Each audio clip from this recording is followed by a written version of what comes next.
We're Okay. live.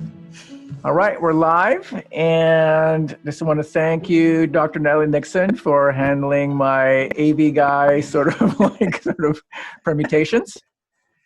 All good. It's all good. Appreciate that. So first of all, you have a new book. Yeah. The Creativity Leap: Unleash Curiosity, Improvisation, Intuition. Yeah, that book, which has endorsements by every famous person in the world. You Oh, have okay. Nir Ayal, you have Beth Comstock, you have Dan Rohn. Wow, there are accolades of accolades. So first of all, how long have you been writing this book? This book has probably been a work in process, marinating in my brain for 4 years. But when I actually finally got the green light to write it, I had to write it in about 4.5 months. So I wrote it over last summer. So it was intense. And you have been in the design space for quite a while as an innovator. Design thinking before design thinking became a thing. Were you surprised that there are still people who don't know how to use this? I am. And actually, I also just want to back up a moment and mention that you are one of the rock stars who I interviewed for the book. So your name doesn't appear on the outside part of the book, but we're a huge contributor. So thank you for that. So actually, design thinking is still kind of novel, has been a bit novel-ish in the United States, but it took off in Europe and the UK and even in Asia in a lot stronger ways than it has in the United States. And I am always surprised, but here's what's also surprising me. It is also kind of quickly becoming a commodity in the United States. So folks will take a design thinking workshop or two, or they'll get a badge or a certificate in design thinking, and they're like, oh, I can do design thinking. And what I always remind people is that design thinking is deceptively simple because it's very intuitive. And it's a really integrative way to work and to get your mind working. But the complexity comes in how you apply and scale the tools and the frameworks. And I know you've had different phases in your career. You were a professor, you're a consulting, you're an entrepreneur. So in this phase, remembering about when you would teach students, and now you're working with many more clients now, what is the difference? I think that one of the differences is that when we are in a student modality, we automatically put ourselves into a mindset to be a little bit more open, to suspend judgment. We allow ourselves the space and the time to tinker and to experiment, which design thinking relishes. And with some of my corporate clients, even when we do our best to set it up for success, i.e., leadership is totally on board, unless you really start to incentivize people to think differently and therefore behave differently, it's not going to stick. And so by incentivization, I mean, you actually give people the time to do it, and you even kick in some money, right? That really shows that it matters. And also, what if it's part of their review, right? So that they have to demonstrate their application of these principles. So that's when it really starts to move the needle. Notice that in all of your thinking, your writings, how you see the world, that you're super precise on how important it is to have many points of view involved in decision making. Where does that come from?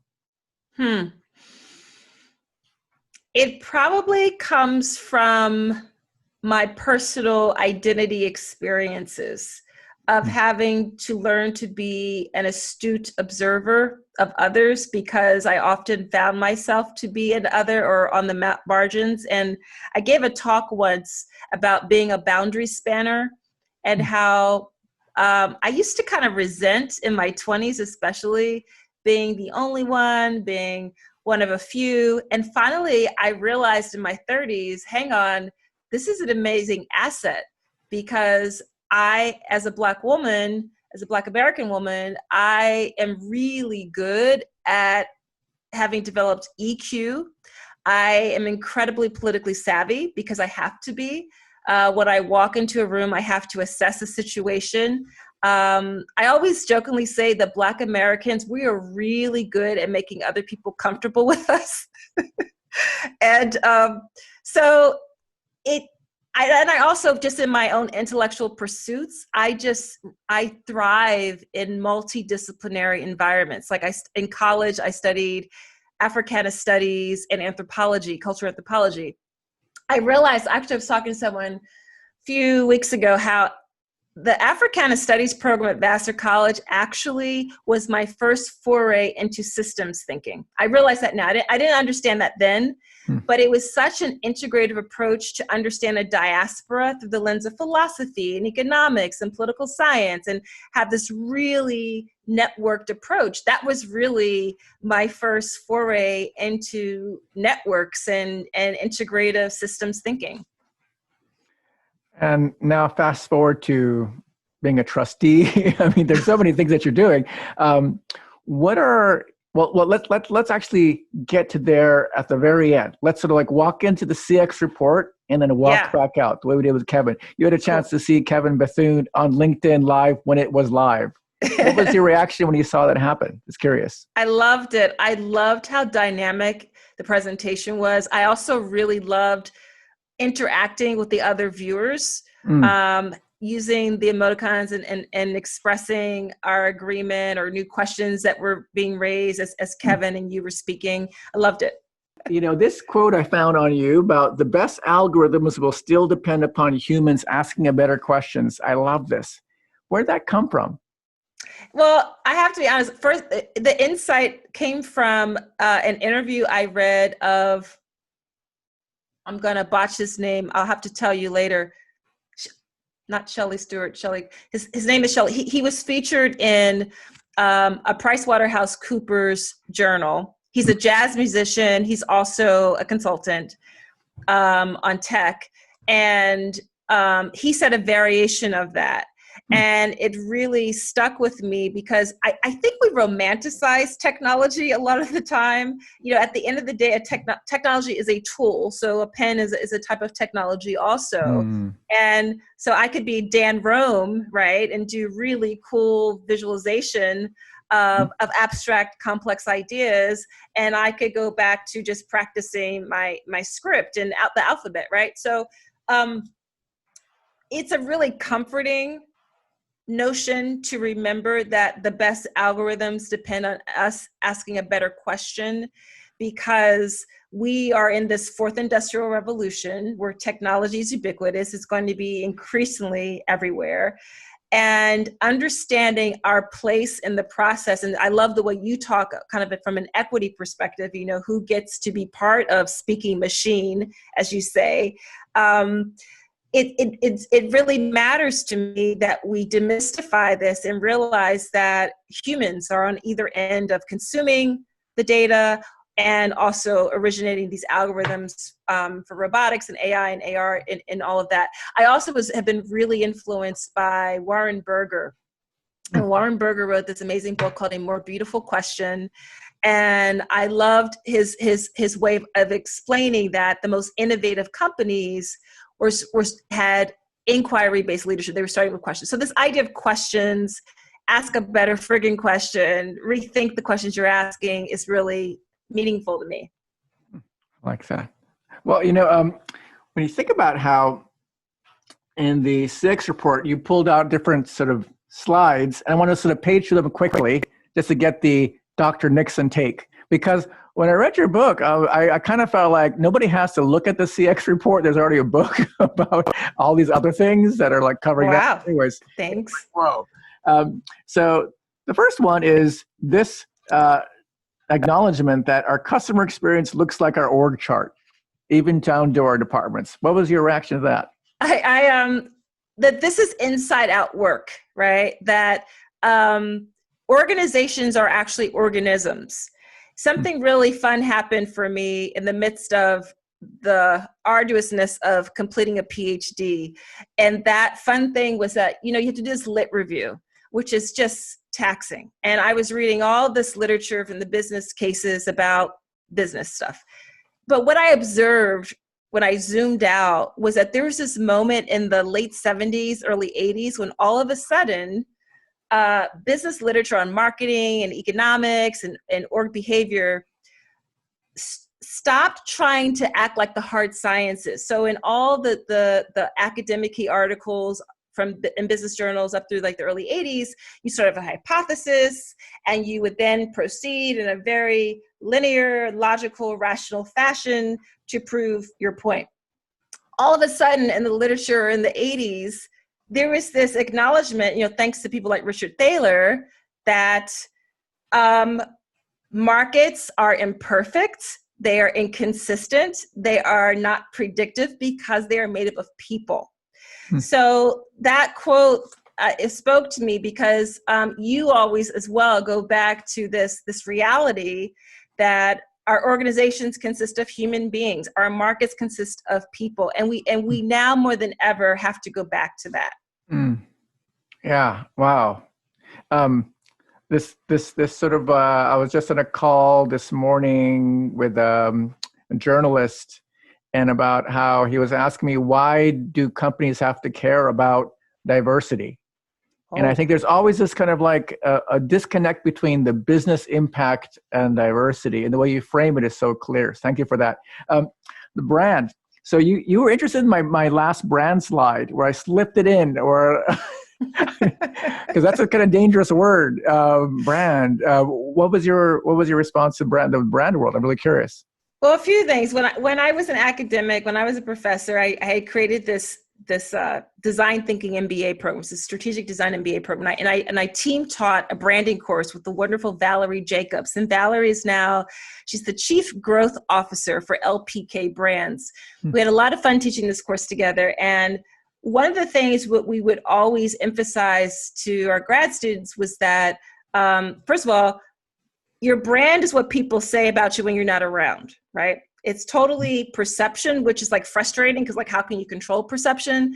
But that's also a really deep concept. It's not just logo. It's not just slapping some pink on or whatever the machinations may be, but it's totally about perception. So that means that your connection with the people who buy your stuff, who buy your products, services, or experiences is even more important.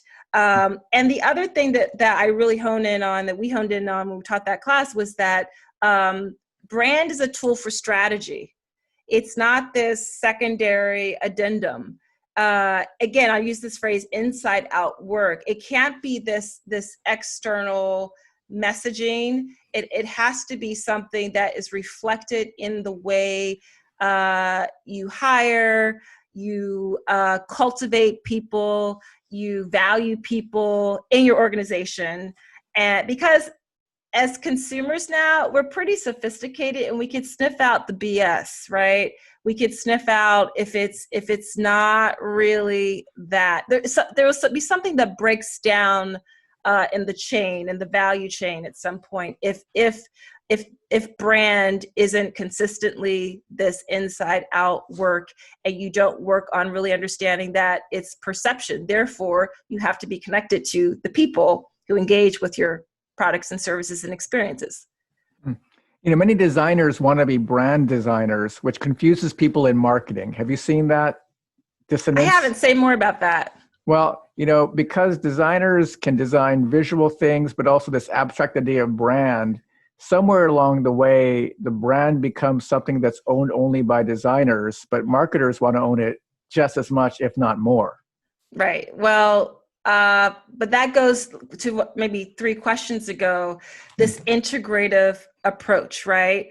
And that also that'll be a telltale sign to consumers as well. I was just thinking, I'm trying to think of a good example to share, like kind of, sort of. So I worked in fashion before I became an accidental academic. And I worked as an entrepreneurial hat designer many, many years ago, my early 20s, living in New York City. And then fast forward, I ended up working for a division of the Limited brands, and I worked in global sourcing. And I made bras and panties for Victoria's Secret. And Victoria's Secret is now kind of sunsetting because it wasn't able to shift with perception. So the first the first signal in the landscape that women didn't only want the idealized version of woman was the Dove Real Beauty sketches, right? If you recall, Dove started coming out all these commercials with like real women have cellulite and have tummies and sagging breasts and all that stuff. And then, you know, you have all these other lingerie companies that use real women as models. And one of the companies I interviewed for my book is Third Love. Third Love is based in San Francisco. And one thing they did was they sold brasiers online, and people told them, no one will buy a bra online if you know, the fit situation and all that sort of thing. They also were one of the few lingerie companies that has, you know, flesh colored in fashion is rarely a my tone or browner, right? So those sorts of things. But anyway, I'm trying to raise that as an example of what happens when you totally lose touch. I mean, literally touch in sight with what's meaningful to meet the woman on the street, right? People literally don't buy it anymore. They don't buy into it and will not slap down their credit card for it. No, I have friends who run a brand called Negative, which is in that space. And so it's all these questions. If you think inclusively of people, your customers, you change the products. That's and you right. get more successful. That's versus right. a brand ideal that is disconnected, you're saying. Correct. Which ties into this one you also focused in on. If you only see one solution to a problem, then you don't really understand the problem. I found this on a whiteboard at Super Pedestrian, but how did this resonate to you? Well, it goes back to perception. It goes back to everything's relative. And I'll give kind of a very relevant personal example.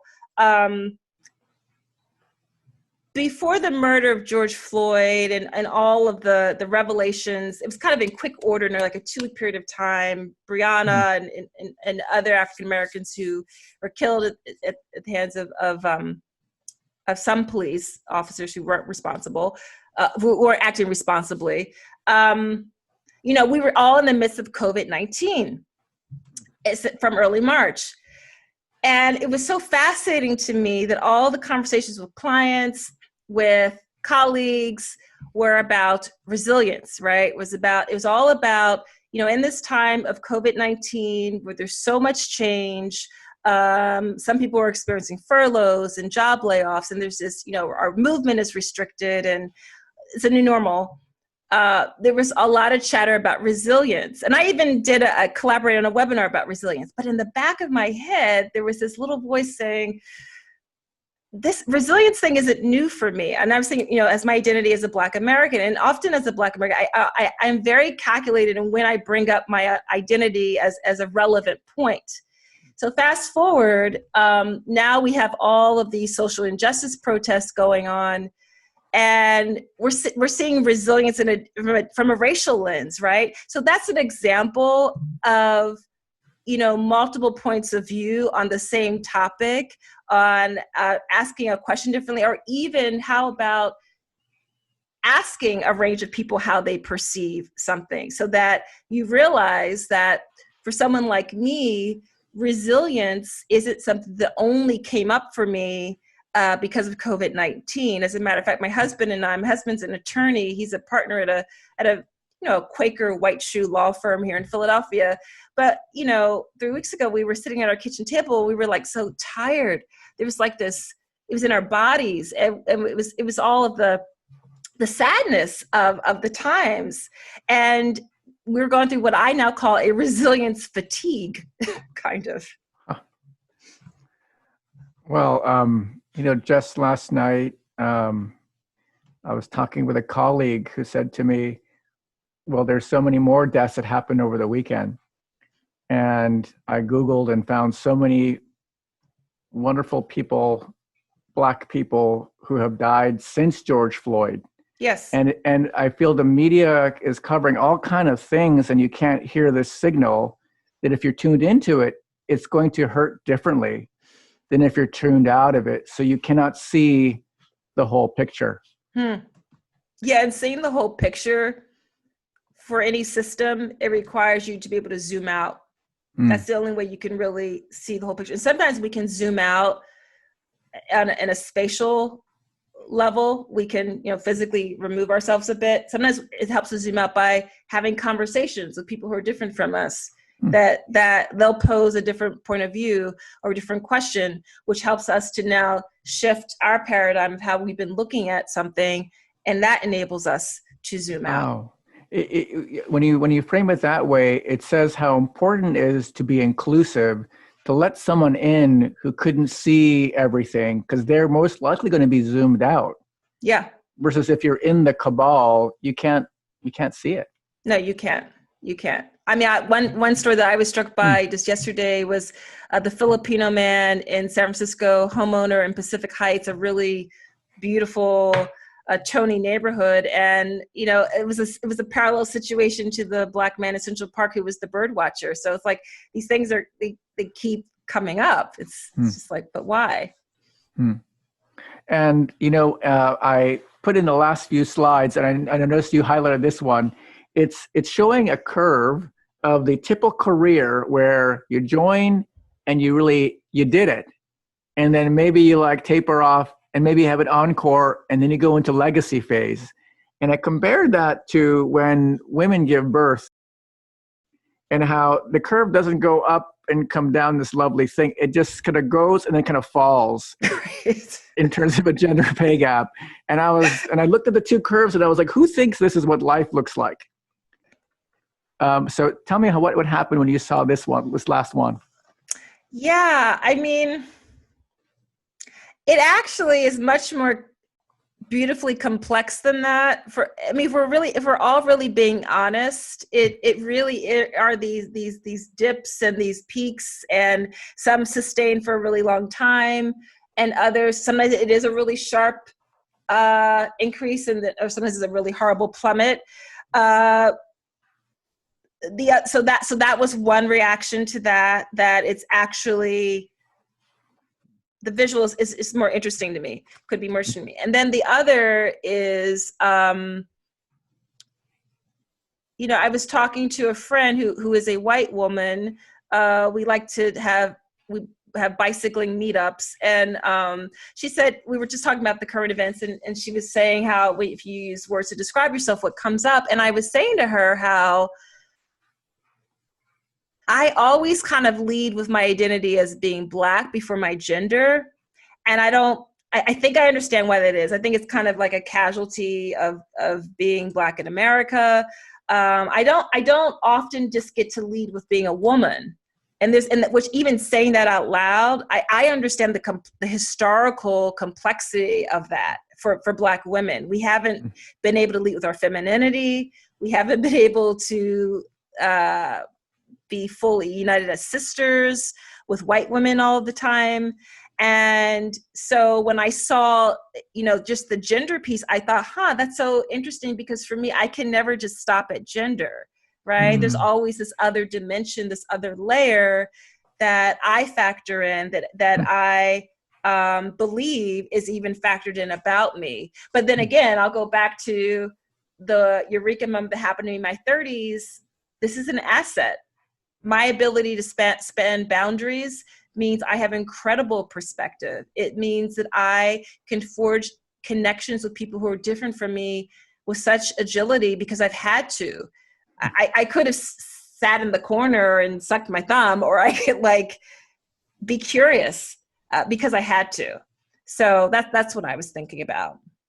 It really is a source of so much creativity that you have, and that you have provided to so many people around the world. And wow, I'm a nerd. Well, you're a nerd too, so it's kind of like, there's that pressure touch thing where you can push harder.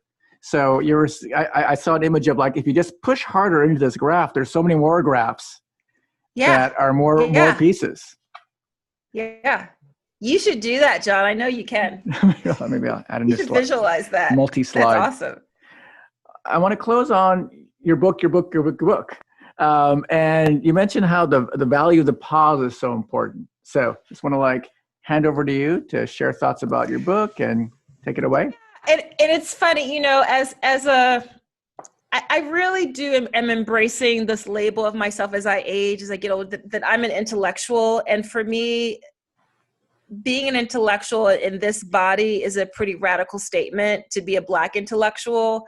And so I'm saying that to say that all thought experiments are works in process. So I was thinking about the value of the pause in terms of COVID, in terms of having, people have had to redesign their relationship with time, right? People have had to figure out, wait, this is feeling like Groundhog Day, right? In the beginning of COVID. And then I realized I just got an article published by Barrett Kohler, which published this book, The Creativity Leap. And in this article, this most recent article, I'm really getting closer to, it's not only the value of the pause, but it's the value of creativity during times of chaos. So what I was referring to in the value of the pause is that there's a huge opportunity to be more creative during this time of pausing, of not doing work as usual. And the opportunity is to apply creativity. And it was my attempt to explain the business value of creativity. The creativity isn't this woo-woo, frilly, extraneous add-on, but it actually requires inventive thinking, which means that you uncover new business models and then different revenue streams. It requires, you are much more creative when you collaborate, because it's that cognitive dissonance and creative abrasion that Jerry Hirschberg has talked about, right? So the collaboration means short-term, it's really hard and messy. Long-term, though, it means that your productivity goes up, your efficiencies go up, and when your efficiencies go up, your costs go down. And third, the business case for creativity, especially during this time of these times that feel really chaotic and where some of us have these pauses, is that you must become customer obsessed. You must get out of the metaphorical building, and you must go beyond the survey data and the focus groups and observe people in their situations and talk to people and listen. And then that actually creates better value. It's the bra example we were talking about earlier, right? It's really building an authentic brand that's owned by multiple people. It's becoming not obsessed with your thingamajig that you do in your organization, becoming obsessed with the needs of the people who are buying your products and services. So that's it in a nutshell. Well, definitely your book saved the ability to turn the hour we allocated into a video. I was struggling with my Wirecast and 7 HDMI, blah, blah, blah, fumbled through it, LinkedIn, the error messages, and then, shall I go here? And you said, let's just record it on Zoom first, and then you'll take care of it, and it'll be all fine. And I was like, oh, that's why she wrote the book.